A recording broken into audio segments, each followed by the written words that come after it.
Hola, soy la Basmati de nuevo con vosotros. Disculpar estos días porque mis gatos me tiraron el ordenador y ha estado en la enfermería, en cuidado intensivo. Le han tenido que cambiar la pantalla entera, pero por fin estoy aquí de nuevo. Bueno, hoy para contaros que Fernando Botero, con 91 años, ha muerto de neumonía en Mónaco. Él era muy nómada, como la mayoría de artistas. Desde el COVID que se quedó en Mónaco, normalmente pues pasaba, yo qué sé, las primaveras o el verano en Nueva York, después los inviernos los pasaba en las islas griegas o los pasaba en Italia. Tenía un montón de casas, tenía otra casa, todas las casas que tenía, no sé si 5 o 6 casas, en Río Negro, en Colombia, que él es natural de Medellín, nació en 1932, me parece que el 16 de abril. Y la verdad es que, mirar, tengo muchísima información.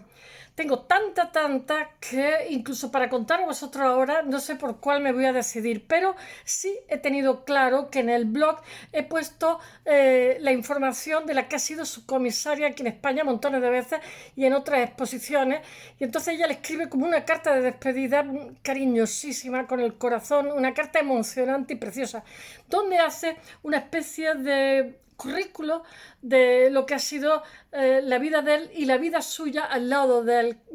Él decía con frecuencia que él era paisa, era de Antioquia, como dicen los colombianos, no dicen Antioquia como ¿cómo se dice? En Turquía, es una parte de Turquía, ¿no? Ellos pues tienen ese nombre y dicen Antioquia. Es que estuve en una boda en Antioquia, en Medellín, de un sobrino de mi marido que se casaba, y tuve el placer de ver la plaza de Pedro Botero, del nene que murió de 4 añitos, y esa plaza se puso en honor suyo, ese nombre. Y estuve también viendo el museo. Fernando Botero, he de deciros que ha donado infinidad de obras, bueno, a Colombia, aunque ha estado viviendo en Europa, en Nueva York, en México, montones de sitios.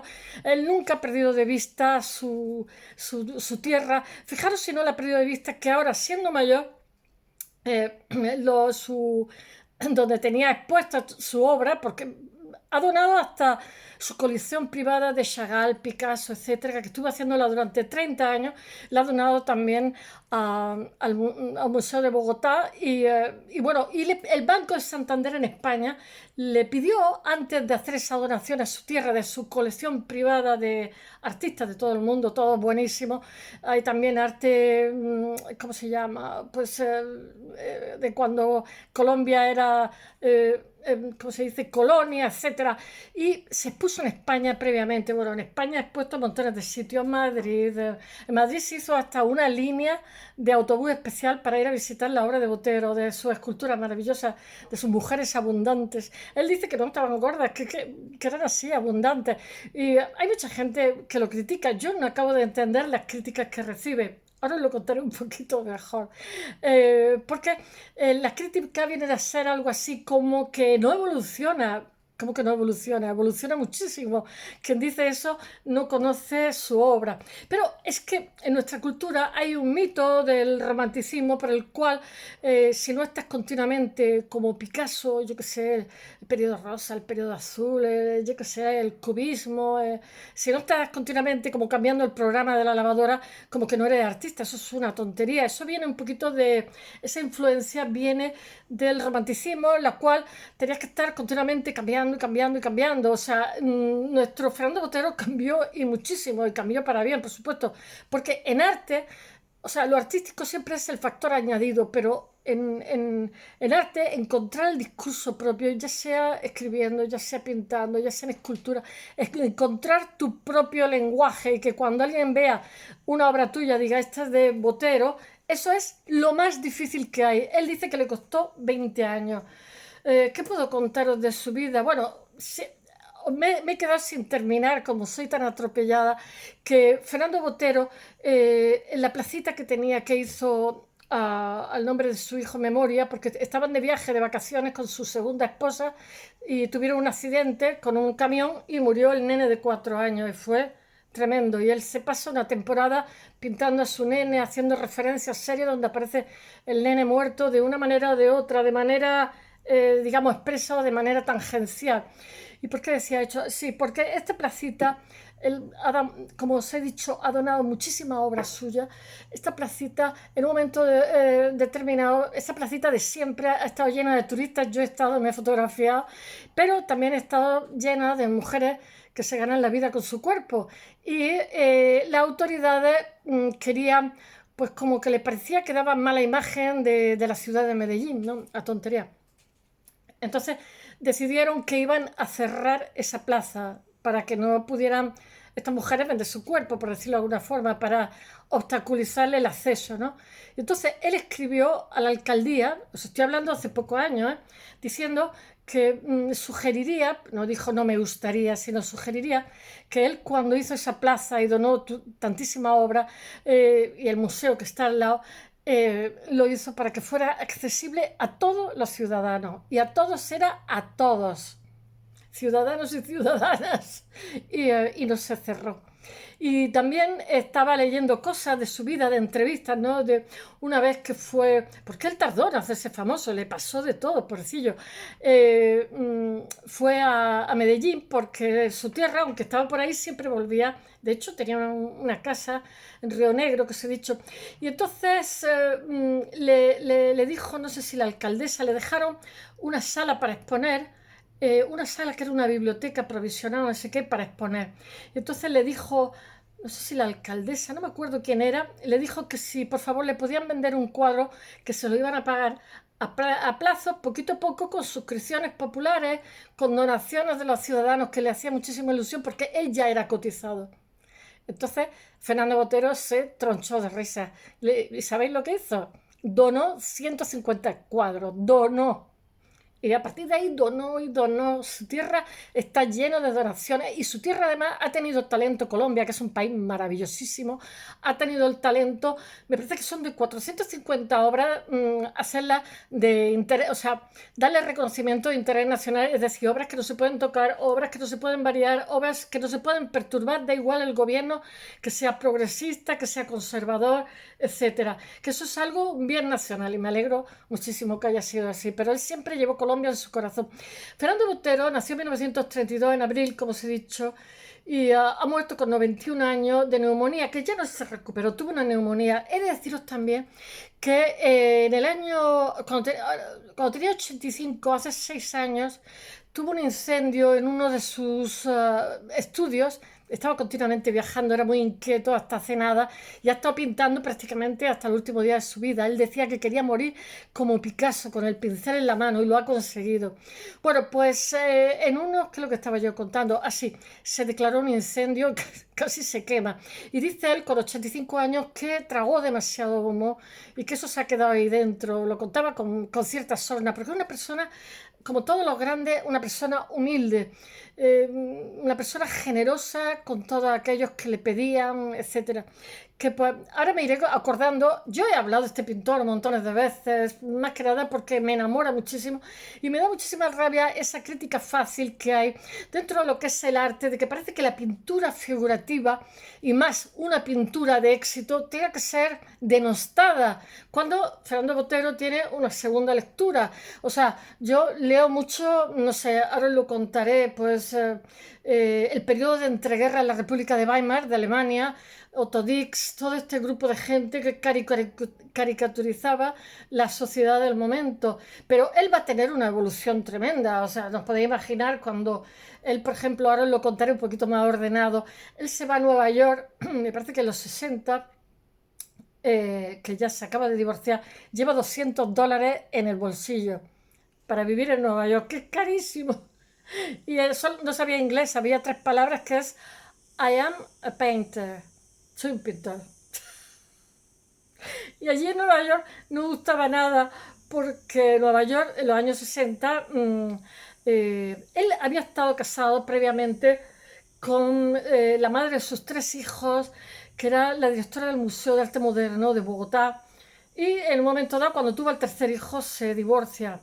Y en Nueva York, pues está, cuando llega a los 60, está recién divorciado, sin un céntimo en el bolsillo y sin saber inglés, y entonces pinta, pero no gusta porque está el conceptual, está el pop, bueno, y está la abstracción, el expresionismo abstracto norteamericano. Entonces, claro, un señor que pinta mujeres orondas, pues abundantes, pues era como, de dónde ha salido. Y casi casi que tiene que ganarse la vida haciendo obras y vendiéndolas a 10 euros, uy, a 10 euros, a 10 dólares. O sea, le costó trabajo, pero él nunca lo cuenta porque él dice que para él el arte, porque por ejemplo le preguntan, ¿cuándo es usted feliz? Casi un día de su cumpleaños y dice, el pintar, pintar más. Dice, ¿pero por qué? Dice, porque me hace muy feliz, como el día de mi cumpleaños tengo que ser más feliz, pues pinto más.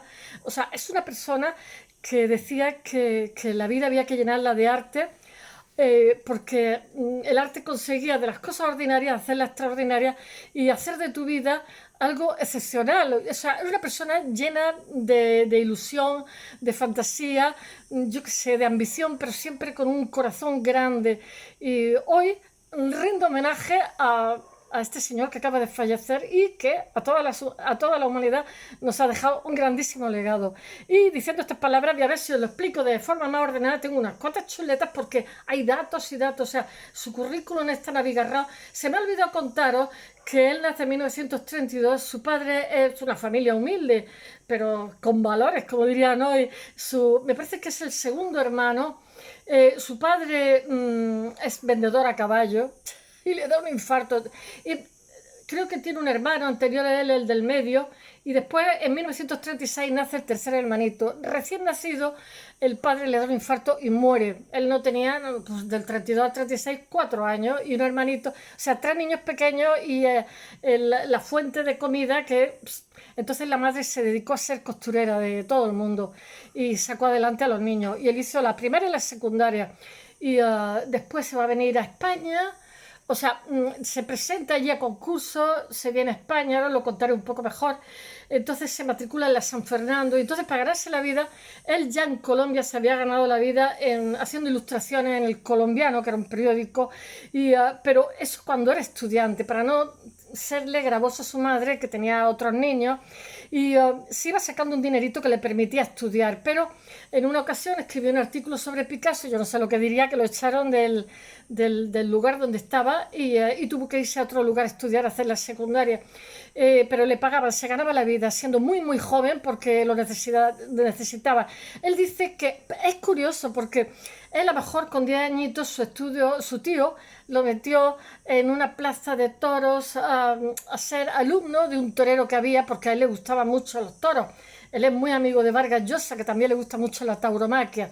Él era un niño, porque antes los toreros se hacían, no había límites con las edades, se hacían muy jovencitos. Pero tuvo algún incidente con un toro que lo pilló, pasó mucho miedo y dijo que ahí se quedaba su vocación con los toros. Entonces hizo como, pintó cosas, hizo unas pequeñas cosas de dibujo y tal, y su familia entendió que su vocación era el dibujo, la pintura, etc. Entonces la madre lo que hizo fue, como una madre inteligente, él siempre fue guapito, y listo, como una madre inteligente, apoyarlo. Es decir, una cosa, en Netflix hay un documental suyo muy bueno que se hizo recientemente y en el cual habla su hija Lina, que nació en el año 58. Él tuvo con su primera esposa en 5 años 3 hijos y Lina es la segunda y 3 hijos muy seguidos y después se separaron y bueno, su hija Lina va a contar muchísimas historias, muchísimas anécdotas de su padre y no sé lo que iba a contar. Bueno, voy a contaros un poquito. Sí, después de estar aquí en España, el año siguiente se va a Tuscany, que llaman los ingleses, Toscana, y allí pues tiene una grandísima influencia, yo que sé. Él ha sido afectado ya antes con los muralistas mexicanos, va a estar también un tiempo en México, pero él en Italia pues le impacta muchísimo Piero della Francesca, Paolo Uccello, Tiziano, Mantegna, yo qué sé. Y después hay un libro que le impacta muchísimo que se llama Los pintores italianos del Renacimiento, que es de Bernard Berenson, que fue un libro muy famoso en su época. También se impacta muchísimo, y os he hablado de esa obra en concreto, con la obra de Paolo Uccello, especialmente con el díptico que es la batalla de San Romano, que falta un trozo, tiene una composición excepcional y que también le va a influir a Velázquez para el cuadro de la rendición de Breda, que normalmente decimos el cuadro de las lanzas, ¿no? ¿Qué puedo decir? La batalla de San Romano. La batalla de San Romano está en la Galería de los Uffizi, que yo siempre estoy diciendo que por favor vayáis a visitarla. En Florencia. En Florencia hay de todo, hay arte moderno también para visitar, muy interesante, en colecciones privadas, pero que están abiertas al público los meses de primavera y verano. Bueno, él se va a influir también por el colombiano Alejandro Obregón con su lenguaje moderno, o del mexicano Rufino Tamayo, que también muchísimo, y como os he dicho, también por los murales de Rivera. O sea, él tiene un pozo, pero también cuando está en Nueva York también él es amigo de Kooning, toda esa vanguardia que había allí, abstracta, y que también le va a influir en lo que hace. Él tiene también muchísima pasión por Rubens. Y a partir de 1900, estoy haciendo una síntesis, ahora lo haré más escalonado. Hoy rindo homenaje a Fernando Botero. A partir de 1983, sus exposiciones viajan, yo qué sé, cuando ha muerto tiene obras en 50 museos importantes de todo el mundo. Sus exposiciones viajan a partir del 70, se hace famosísimo ya. La obra se calcula que se ha incrementado un 25, un 30% a raíz de su muerte. A partir de 1983, su obra viaja por Dubái, Londres, Roma, San Francisco, Chicago, Basilea, Buenos Aires, Tokio, San Juan de Puerto Rico, Santo Domingo, Berlín, Madrid, Frankfurt, Milán, Nápoles, París, Monte Carlo, Barcelona, Aeropuerto del Prat, Moscú, Ciudad del Cabo, Ciudad de México, Monterrey. En Ciudad de México estuvo en el museo, en el Palacio de Arte Moderno o algo así. En Monterrey, bueno, y en Caracas también. Su obra ha sido expuesta, yo que sé, en los lugares más increíbles. Me quedo corta, no estoy diciendo todo, ¿eh? Lo que pasa es que su currículum es tan abigarrado que si cuento unas cosas no cuento otras. O sea, que contar con que hay huecos.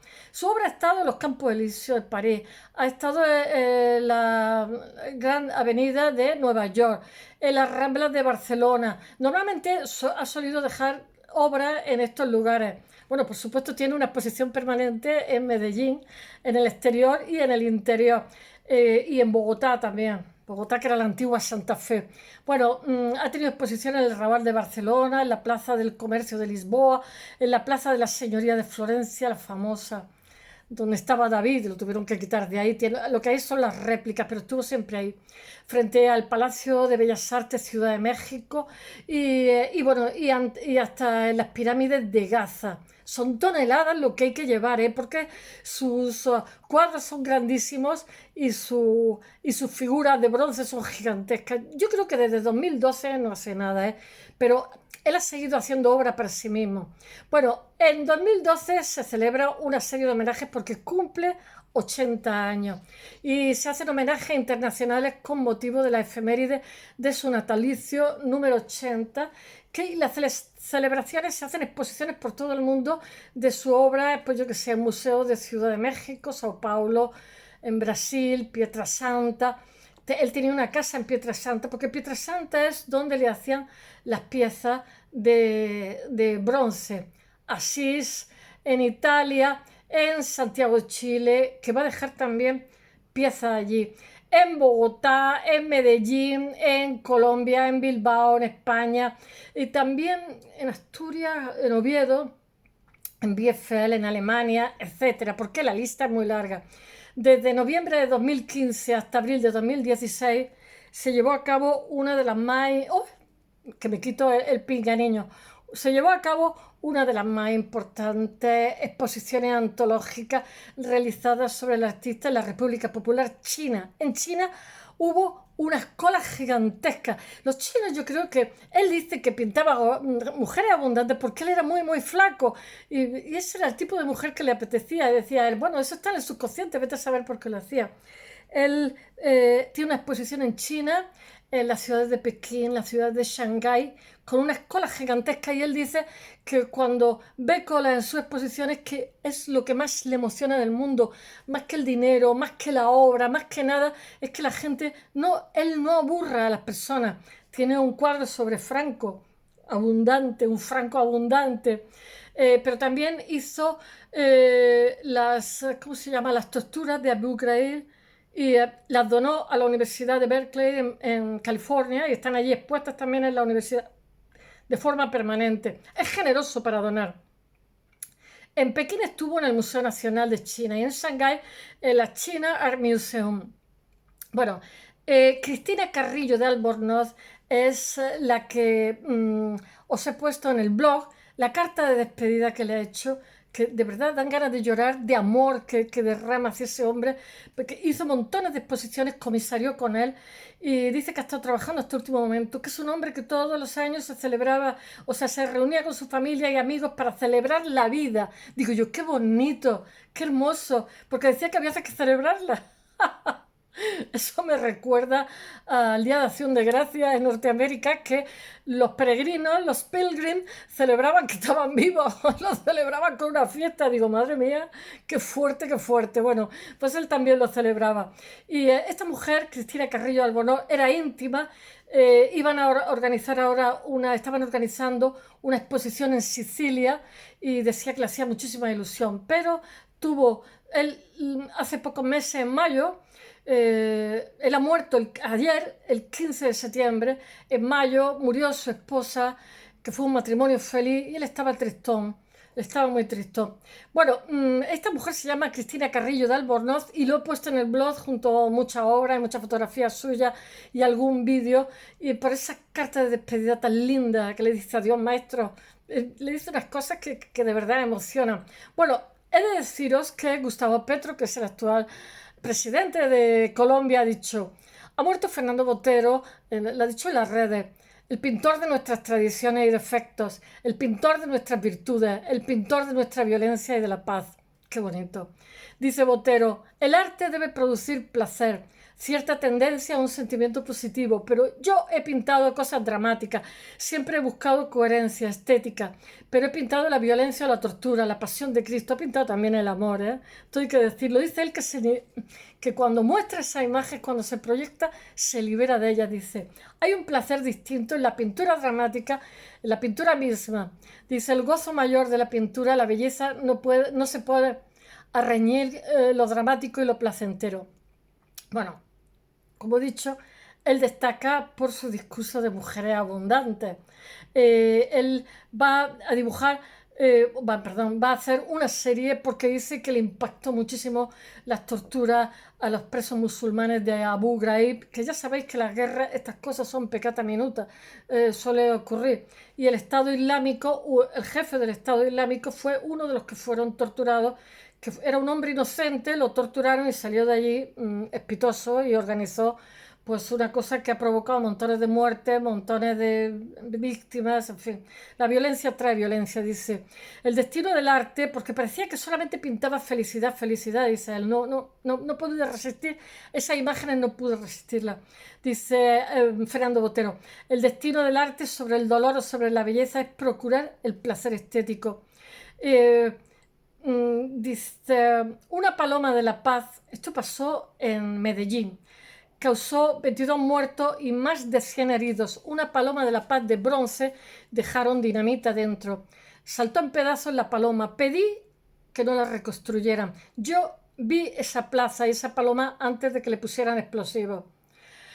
Él pidió que no la reconstruyeran, porque él al principio, después hace unas declaraciones más finas, pero dice, quiero que no la reconstruya para que el pueblo colombiano se dé cuenta hasta qué punto es necio. O sea, ha hecho tontería. Después dijo que tampoco, lo que pasa es que las generaciones venideras se tienen que dar cuenta que ha habido errores, aciertos y errores. Y bueno, dice, pedí que no la reconstruyeran, que la dejaran así, y la convertí en un monumento abstracto. Todo el bronce ahí destrozado, al lado del cual volví a hacer el otro homenaje a la paz. Ahora después de dejar esa paloma destrozada, como un monumento abstracto, hizo una paloma de la paz más grande todavía en el mismo sitio. Porque la primera paloma de la paz lo hizo para festejar que Colombia había dejado de tener la guerrilla de la FARC y ya era un país en paz. Colombia es el lugar de América donde más inversiones hay de españoles y es un lugar donde hay muchísimas iniciativas privadas, pero han tenido como una guerra civil durante muchísimo tiempo, dice. Esta semana van a dinamitar la casa de Pablo Escobar en Medellín para que no perdure ese recuerdo. Va a ser muy difícil borrarlo. Él, aunque estuviera viviendo en Mónaco o estuviera en París o estuviera en las islas griegas, que tenía una casa también, él siempre leía, si podía, prensa de su tierra, de Medellín y de Colombia. Bueno, el artista supo reinterpretar como nadie los temas clásicos, sobre todo las escenas de la vida cotidiana, como os he dicho, que representan en cuadros gigantescos. Él era un hombre rotundo, era sarcástico, tenía muchísimo sentido del humor, muchísima vitalidad. Pues gracias a eso se salvó en su época, que estaba así. Y hoy era un hombre excesivo también. Con su muerte se cierra un capítulo de la historia del arte figurativo, de la historia de la pintura figurativa y de la modernidad y del legado visual latinoamericano, porque este señor en Colombia no había tradición ninguna de pintura, ni en su casa ni nada. Él dice que sintió la necesidad, dice, y mi madre siendo muy joven me dejó. Los estudiosos dicen que fue entre el año 56 y 63, después de llevar, él dice que le costó 20 años, cuando empieza a tener, digamos, su discurso propio en esa época. Dice que a pesar de su hija Lina, ahora os lo diré, dice que a pesar de todas las adversidades que tuvo, él siguió su instinto. Let your soul be the pilot, como dicen deja que tu instinto sea el piloto, ¿no? Que tu alma supo reinterpretar como nadie temas clásicos, porque él también se presenta a concursos y en uno de los concursos que gana en Colombia, que con ese dinero se viene a España, fue un retrato de Mantegna que había conocido en Italia, que él lo reinterpreta a su manera. Al principio fue un escándalo y no permitieron que lo expusiera, pero después le dieron el primer premio. Por lo visto hubo sus más y sus menos. Y bueno, ya os digo que el Renacimiento le va a impactar muchísimo. También en España estuvo haciendo copias.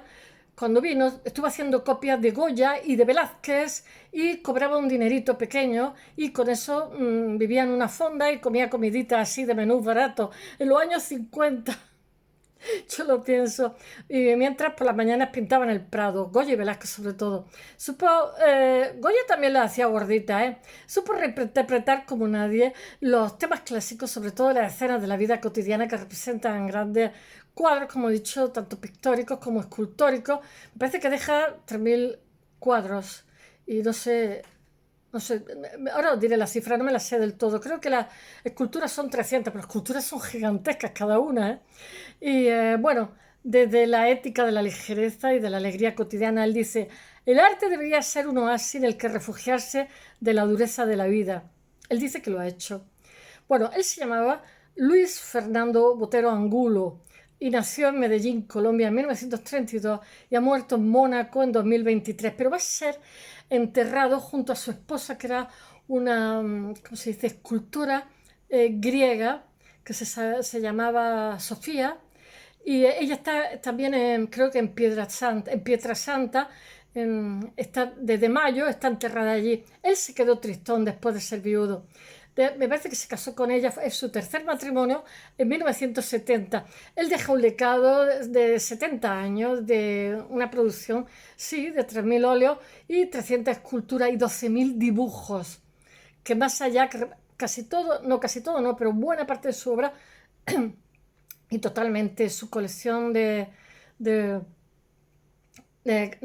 clásicos que él compró, lo ha donado. Él era una persona generosa de verdad. Y dice él que se cree que por llamarse Botero, que él pinta así por llamarse Botero. Dice lo mismo que se creía que Picasso se pintaba así porque picaba.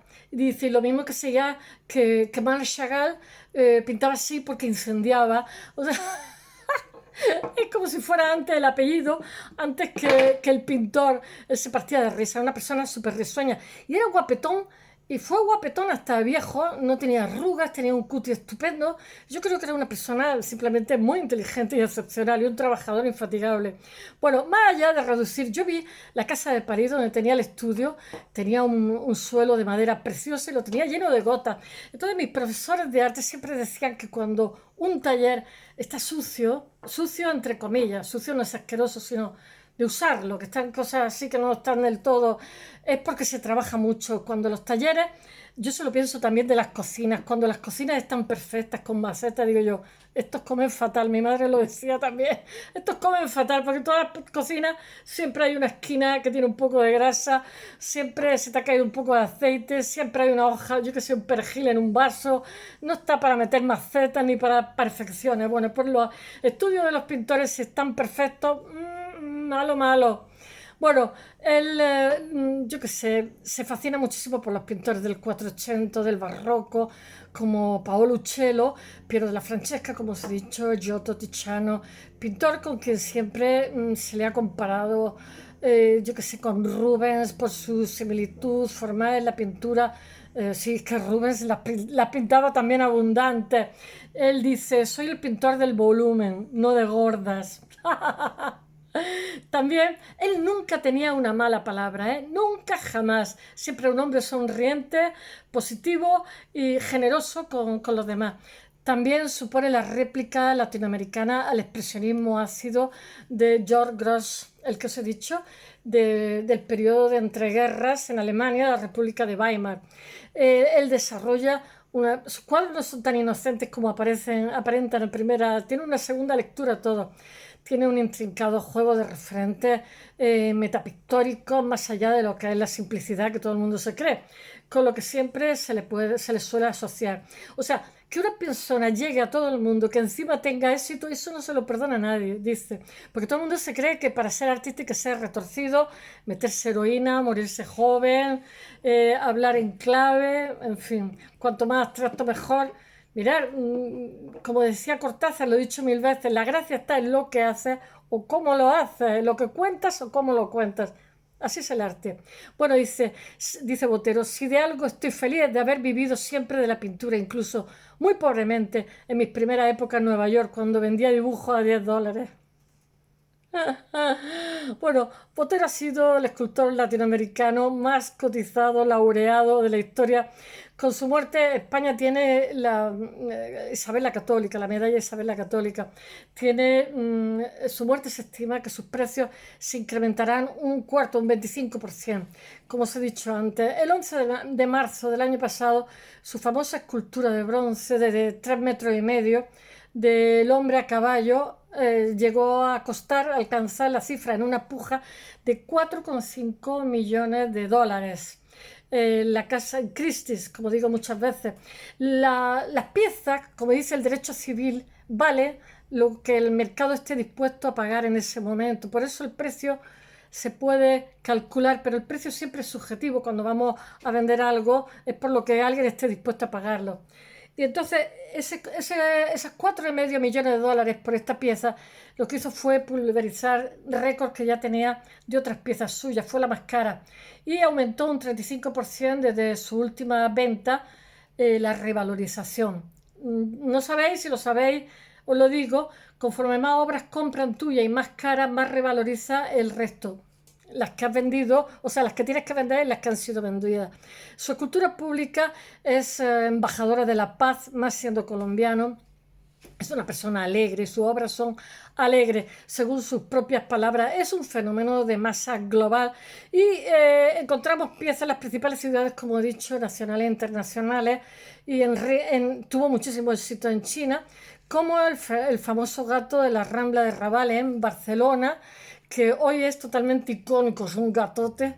Y también en La Coruña, en Londres, en Singapur o en Dubái. Hay obras suyas por todos lados.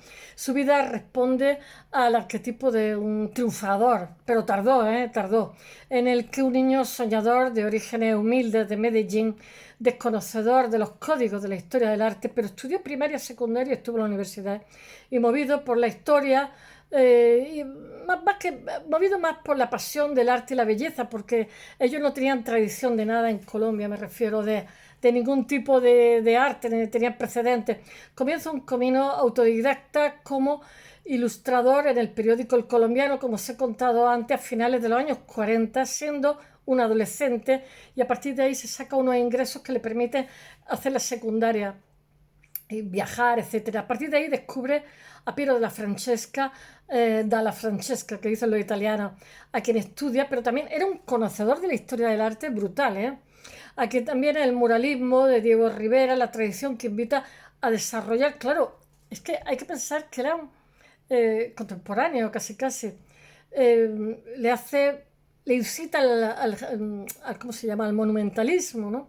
Porque en América en general, en el norte también, los cuadros que hacen son gigantescos. Aquí en Europa, como esto más pequeño, lo hacemos más pequeño. Y se alienta en su incursión en los temas sociales, le hace también crítica política y representando escenas, yo que sé, de tortura, como la de Abu Ghraib, que la ha donado íntegramente a Berkeley, en California. Yo que sé, masacres, guerra, está también, ¿cómo se dice? La tortura de Cristo, ¿cómo es?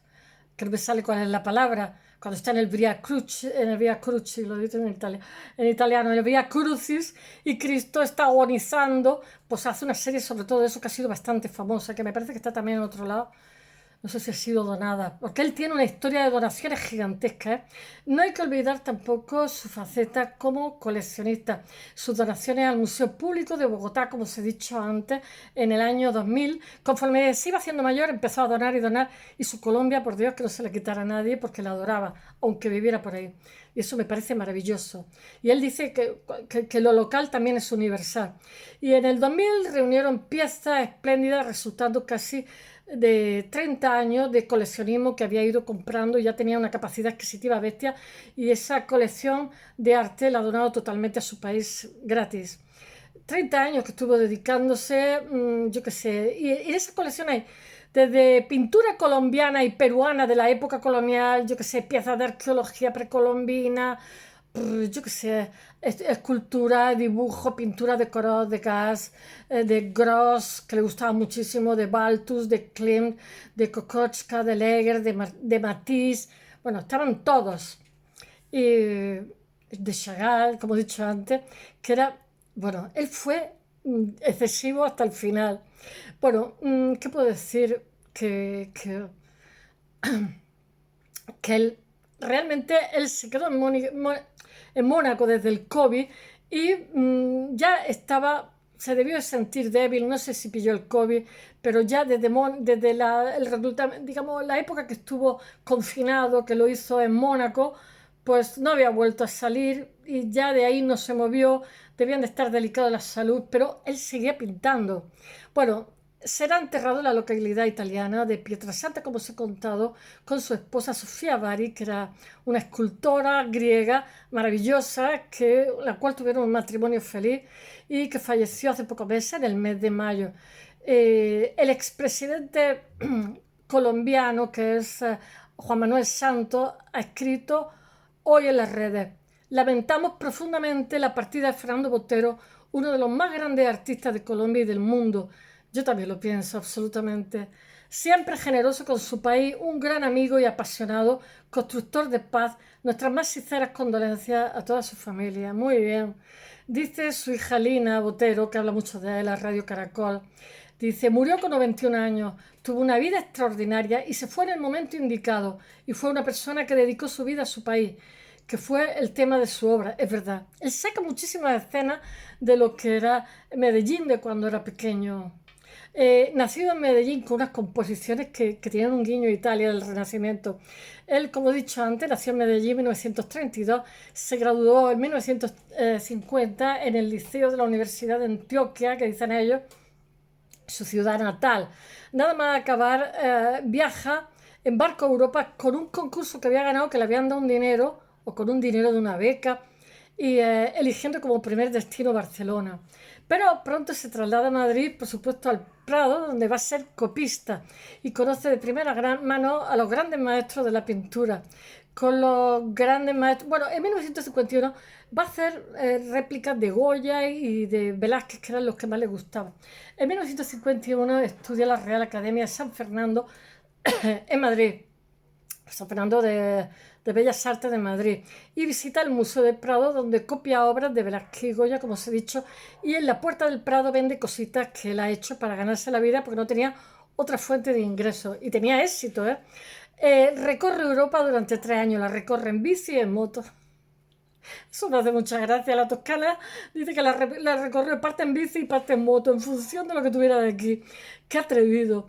En una de sus primeras acuarelas, que es Mujer llorando, aparecen figuras que son abundantes, aunque dice la gente que lo conoce que es entre el 56 y el 63 el nacimiento de su discurso. Yo qué sé, pinta un bodegón con una mandolina, la mandolina que era como un jamón. Eso dicen en España.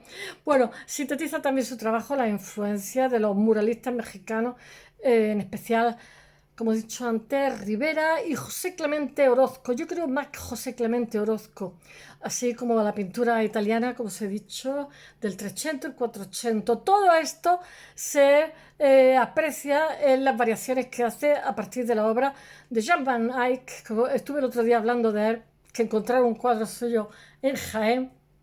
Durero, Rubens, Pierre Bonnard o Cézanne.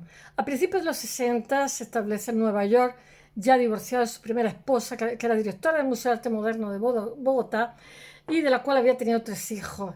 En Nueva York se va con 200 euros, $200, y bueno, en Nueva York lo ignoran. Lola expone en Milwaukee, como se diga, la primera vez, dispuesto a conquistar el mercado estadounidense con la primera exposición en el Milwaukee Art Center en los años 60. Allí tiene cierto éxito, pero no estaba así.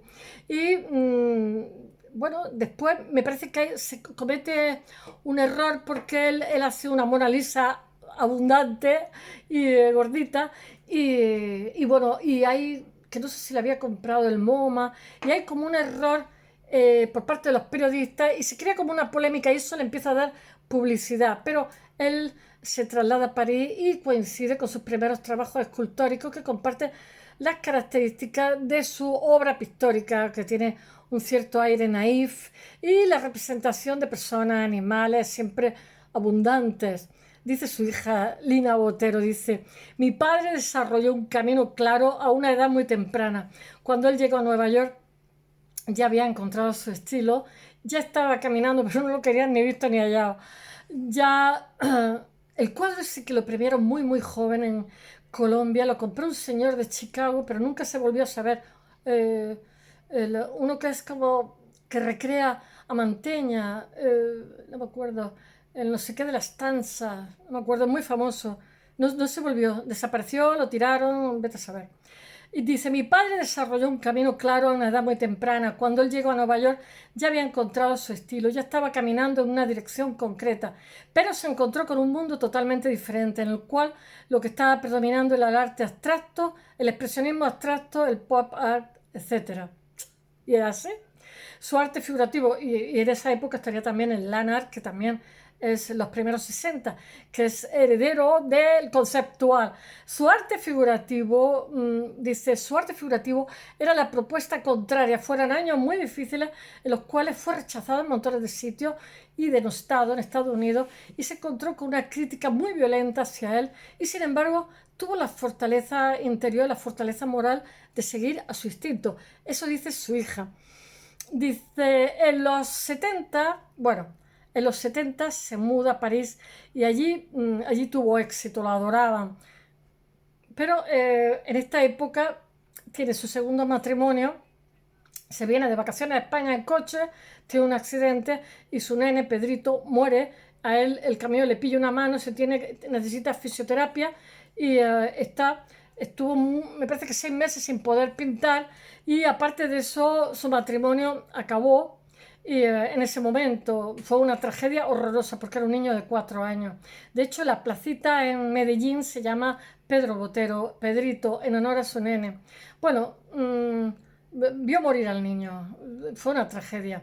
Y el propio Botero pierde parte de la mano derecha por varios meses, no pudo pintar y tiene que hacer terapia. Se encierra en el estudio a recrear una y otra vez el rostro de su nene muerto, Pedrito, y hace una serie que es Pedrito a caballo, en el cual se encuentra en el Museo de Antioquia y que desde junto al nene pequeñito se observa una casa de muñecas y hay dos personas, hay dos figuras que, vestidas de luto, que son su padre y su madre, por las diminutas ventanitas. Dice Lina Botero, su hija, dice, son ellos, el padre y la madre en su dolor más infinito por el nene. Mi papá ha tenido su trabajo como escape para muchas cosas en la vida. Él también lo dice. Fue lo que le salvó, lo que le permitió salir adelante. En Europa, en la década de los 60, celebra exposiciones individuales en París, en Baden-Baden, que también lo quieren mucho en Alemania, en Hannover o en Londres. En 1972 comienza a exponer con la Marlborough, que lo proyecta por todo el mundo, que es quien organiza su primera exposición en Madrid. En la década de los 80, él yo creo que ya era famoso. Botero es uno de los artistas vivos más cotizados del mundo. Y llegó un momento que no solamente era el artista vivo más cotizado del mundo, sino el que más había expuesto. Podías preguntar en cualquier punto del mundo y te decían, eso es un Botero, incluido en China. Bueno, en julio de 1987 expone en el Reina Sofía con una exposición que se llama, tengo que leerla, Fernando Botero, pintura, dibujo y escultura. Bueno, 50 óleos de gran tamaño, 54 dibujos y acuarela y 10 esculturas en bronce, 10 esculturas que son grandísimas, mujeres desnudas, toreros, músicos, bailarines, parejas de amantes, son los temas más recurrentes que tiene siempre en su trabajo y todos están presentes en esta muestra que ocupó la planta baja del edificio del Reina Sofía, el Sabatini. En la primavera de 1994, la ciudad de Madrid se rinde a 21 de sus esculturas que invaden el centro de la capital totalmente y hacen específicamente un autobús desde distintos puntos de la ciudad para ir a visitar, que además no decepciona, se llena. Eso lo hacen en el centro de la capital. Durante los 3 meses que dura la exposición, el Paseo de Recoleto se convierte en la zona más transitada con diferencia de la capital. Y el ayuntamiento habilita un carril Botero para facilitar la visita y la viabilidad de las esculturas. El éxito es tan abrumador y el artista decide regalar una de estas esculturas a Madrid. Desde entonces, la mujer con espejo, que es muy bonita, está situada en la Plaza Colón y es ya parte de la identidad del paisaje de nuestra capital madrileña. A esta pieza se le une la mano adquirida por Telefónica y donada más adelante al Ayuntamiento de Madrid. Hoy está en el Paseo de la Castellana, es también muy céntrico, muy conocido. Es una mano preciosa que está así y una mano regordeta a la altura de la Plaza de San Juan de la Cruz. Y después está el resto de Europa comprada por AENA para el aeropuerto de Baraja. De 2003 el artista dona un singular retrato de Franco, está graciosísimo, está abundante también, que está realizado en 1986. Esta me parece que en el Reina Sofía. En 2020, gracias a la exposición del Centro Comisariado, disculpad que tarde tanto, pero hoy es un homenaje a Fernando Botero.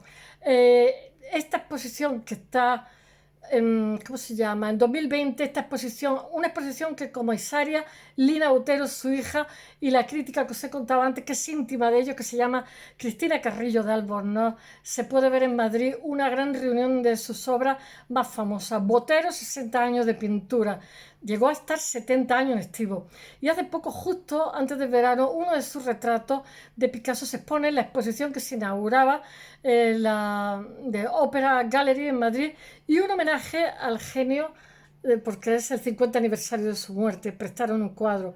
Fernando Botero deja más de 3.000 óleos, como os he dicho, 200 esculturas y 12.000 dibujos. Era un dibujante excepcional.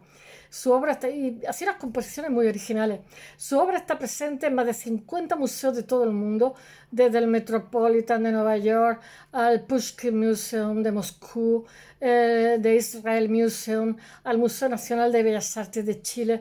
en todos sitios, en España, en casi todos. Y por supuesto en su Medellín, donde él nació, a la que ha regalado decenas de obras desde hace mucho. Es un importante filántropo y coleccionista. El mismo de arte dona a Colombia el museo que lleva el nombre en Bogotá, trae su colección con piezas que van desde maestros impresionistas, como os he dicho antes, a pintores modernos, llegando, yo qué sé, desde Antoni Tapies a Miquel Barceló, etc.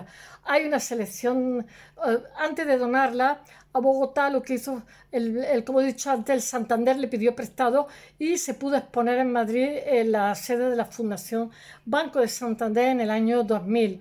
A pesar de haber vivido en México, Nueva York, Mónaco, París, nunca pierde de vista su país, Colombia, al cual adora, ni Medellín, su patria. Lo acompaña la convicción de que el arte, cuanto más local, más universal. Dice su hija Lina: su obra se inspira totalmente en Colombia, en los recuerdos de su infancia, de ese mundo tan provinciano que era Medellín de los años 30 y 40. Medellín me encantó, los paisas. Con el cambio de siglo dona su colección a Colombia, lo que se considera la decisión más importante y satisfactoria, carísima, de su vida, además de la obra exhibida en los museos de Bogotá, Medellín, eso aparte. Y sus esculturas es quizás el mayor testimonio de transformación de la capital de Antioquía y del terror que sufren en tiempos del narcoterrorismo a finales del siglo pasado, cuando una bomba destroza la paloma con su firma, que se exhibe en una plaza de la ciudad con un saldo de 26 muertos, como he dicho antes, y 100 heridos. Botero pide que no la reconstruyan y queda como un monumento desfigurado, y al lado hace otra paloma de la paz en plan de lo tenemos que conseguir, la paz nacional, un homenaje a la paz, y así se mantiene. La guerra y la paz de Colombia a través de su artista más universal. Y bueno, como he dicho, la película, hay un documental en Netflix muy interesante que lo recomiendo, con más de 300, no lo he encontrado para pegarlo en mi blog, con más de 300 obras de arte, entre ellas escultura, óleos, pasteleos, acuarelas, dibujos, y funciona también como una muestra retrospectiva que recorre su trayectoria y enorme variedad técnica. Su mayor acierto, sin embargo, es un acceso inédito a Botero, a su familia y a su intimidad, porque él también habla. El que hizo el documental cuenta que es que se sorprendió de cuando la obra de Botero fue a China, la aceptación que tuvo, las colas que se hicieron y cómo se hizo famosísimo en poco tiempo. A los chinos le encantaron y dijo: tengo que hacer un documental de este hombre. Bueno, amiga personal, como os he dicho, y comisaria de varias exposiciones, Cristina Carrillo de Albornoz recuerda al pintor colombiano, y lo he puesto en mi blog. Os voy a leer solamente un poquito. Fernando Botero se ha ido inesperadamente. La semana pasada seguía pintando y trabajando diariamente. Madre mía, con neumonía. Ya con el ánimo recuperado tras el fallecimiento el pasado mayo de su queridísima esposa, la escultora griega Sofía Bari. El 6 de septiembre me habría escrito, pues explorábamos la idea de una exposición en Agriento, Sicilia, aunque me decía que quizás no estaba con las fuerzas para una exposición de esculturas monumentales. Conocí a Fernando hace más de 25 años en su estudio de Pietrasanta, en la ciudad italiana donde creaba sus esculturas y donde todos los veranos se reunía toda la familia Botero para celebrar la vida. ¡Qué bonito! Algo que siempre quiso expresar en su pintura, la importancia de vivir. Tuve el honor de tratarlo mucho y en muchos lugares del planeta, de realizar exposiciones de su obra, de traer su colección privada a España, a la Fundación Santander, antes de que la donara a Colombia natal, para crear el museo que lleva su nombre. Fernando era de una generosidad tan inmensamente enternecedora como los personajes que creó en su pintura. ¡Qué bonito! Para Fernando, el arte era su razón de ser, su estilo de vida. Cuando le preguntaba qué hacía el día de su cumpleaños, me decía: lo celebro pintando, sí que me encanta. Nació en una Colombia sin tradición pictórica, pero por un instinto supo que el arte era su destino. Y por instinto, desde sus primeras pinturas en los papeles del pescado que su madre traía el pescado del mercado, comenzó a pintar con volumen. Tardó más de 20 años en encontrar su estilo. Nunca se rindió, estuvo 70 años pintando. Nunca se rindió y siempre luchó contra multitud de estereotipos y malentendidos. Quiero rendirte homenaje, yo también, al hombre genial y al innovador maestro, al artista que inventó el volumen del siglo XX, basándose en los pintores renacentistas y que confrontó directamente cuando le dieron una beca para ir a estudiar a Italia, mientras que se recorría la Toscana en moto y en bicicleta. Me contaba que había pintores que encontraban su estilo en un año, pero que él había tardado más de 20 en encontrarlo. Fernando nunca se rindió, siempre luchó contra multitud de estereotipos y malentendidos.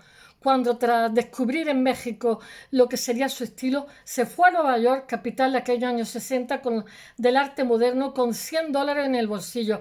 Apenas hablaba 3 palabras en inglés y se presentaba: I'm a painting. Fue allí cuando, tras 3 años sin galería, pintaba contracorriente del estilo abstracto dominante. Vendiendo casi al peso sus dibujos, ocurrió lo inesperado. Una exposición de la Mona Lisa en el Metropolitan coincidió con la compra de su cuadro titulado Mona Lisa por el MoMA, y la prensa confundió uno y otro y su reconocimiento comenzó a crecer. Pobrecillo. También sería un pionero en exponer esculturas en la calle, y con aquella maravilla primera exposición que hizo en París, en los Campos Elíseos, en los 70, en la cual la multitud acariciaba como a él le gustaba sensualmente sus obras. Fernando Botero ha sido seguramente uno de los pintores más populares del 20, y ellos han tenido sus pros y sus contras. Se sentía tremendamente feliz cuando veía las larguísimas colas para visitar sus exposiciones. Siempre recordaba con asombro cómo en medio de la nieve de París había cientos de personas esperando entrar en el Gran Palais. Era un símbolo de que lo que hacía era apreciado por el público. Le emocionaba. Pero esa popularidad inmensa fue malentendida por otra parte de la crítica del arte. A veces no se supo o no se quiso ver que detrás de ese estilo innovador y único que lo definía y que se reconocía inmensamente, había capas y capas de sabiduría. Se sentía tremendamente feliz cuando veía las larguísimas colas en su exposición. El maestro Botero era un hombre que no se daba importancia y que, como los grandes artistas que buscan la excelencia, siempre se estaba cuestionando. Había estudiado a los grandes maestros de la historia, adoraba visitar museos del mundo y tenía un conocimiento apabullante de la historia del arte. Había muchos años de búsqueda y de cuestionamiento detrás del maravilloso estilo de volúmenes y colores magistrales de Fernando Botero. Soy un pintor de la vieja guardia que le gustan los pinceles, el olor a trementina, incluso pinto a veces con traje de chaqueta. Cada mañana se levantaba deseoso de llegar a su estudio y comenzar a pintar, y en su piso de Nueva York, que tenía el estudio al lado, incluso se iba con el pijama porque no podía esperar más. Hasta hace una semana me señalaba: me doy cuenta de que me queda por resolver muchos problemas de la pintura. Cuanto más pinto, más cuestiones me surgen. ¡Qué bonito! Era un hombre de vida regular que solía pasar los otoños en París o Nueva York, el invierno en México o en Colombia, la primavera en Montecarlo, donde desde la pandemia no se quiso mover. Septiembre en una isla de Grecia. Allá donde iba tenía un estudio donde trabajaba. Fernando disfrutaba también de la vida, le encantaban los buenos vinos. Decía que solo tenía un capricho: su Rolls Royce de los 60, que utilizaba para pasear por las noches de Nueva York y del que se sentía muy orgulloso, pues lo había conseguido con mucho trabajo. Hay muchos años de búsqueda, de cuestionamiento detrás del maravilloso estilo de volúmenes de Botero. Hay muchas lecciones que aprender del maestro Fernando. Nunca se rinda, celebran la vida bailando con ella, decía. El maestro Botero, el colombiano más universal que siempre proyectó a Colombia en su obra, me confesaba que le gustaría morir como Picasso, con el pincel en la mano, y en cierta forma así ha sido. Querido Fernando, querido maestro, ahí va mi eterno agradecimiento, y el mío, espero que el vuestro. Hasta mañana.